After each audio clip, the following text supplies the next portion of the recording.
ג' תשרי, ואנחנו עכשיו בצום גדליה, והנושא לפעמים אתה נכנס ל10 שקלים ויוצא עם $1,000,000. הנה מעשה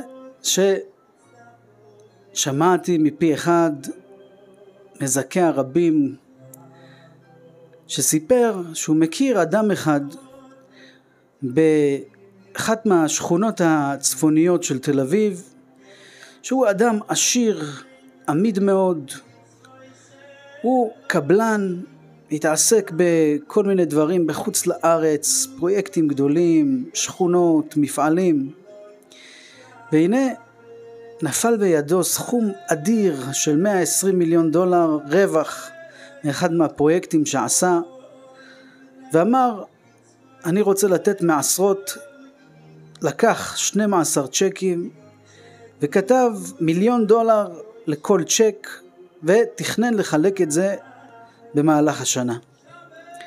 והנה הוא לוקח את המעטפות, בא להכניס לכספת, שומע דפיקה בדלת, הלך לדלת, פותח את הדלת, ועומד מולו חסיד חב"ד, נראה מתוק, בן תורה כזה, מקסים כזה.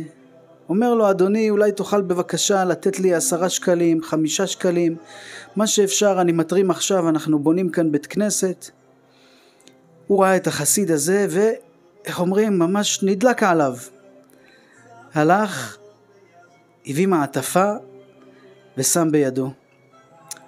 אותו החסיד לקח את המעטפה, פתח, הוציא את הצ'ק, הסתכל, וכמעט התעלף. מרוב התרגשות, מרוב פליאה, הוא לא, כמעט ולא האמין למראה עיניו. כמובן שהוא הודע לו ויצא בהכנעה על מה שעשה בשבילו, על מה שנתן, על התרומה הגדולה. והנה הדבר הזה, המעשה הזה הוא משל, שכן אנו עומדים עכשיו ב10 ימי תשובה, אלה הימים הקדושים של השנה, 10 ימי תשובה. הקדוש ברוך הוא, השמיים פתוחים, אפשר עכשיו לבקש, זה הזמן. הקדוש ברוך הוא עכשיו כותב את הצ'קים, אפשר לקפוץ על המציאה, לקפוץ על העגלה, להתעלות, לקבל קבלות ולבקש בקשות, רוחניות, גשמיות. יש אדם שצריך לרפואות, יש אדם שצריך להצלחה, זיווגים, כל מה שצריך, זה הזמן לבקש. כותב החידה הקדוש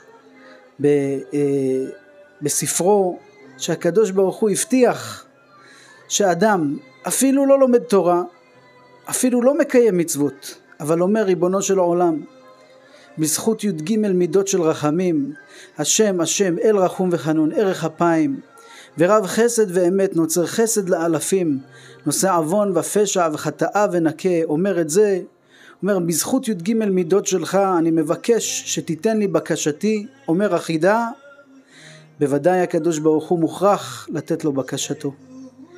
ובעזרת השם שנזכה שתהיה שנה טובה ומתוקה כדבש, והצלחה לכל בית ישראל, אמן כן יהי רצון. כל טוב, ברכה והצלחה.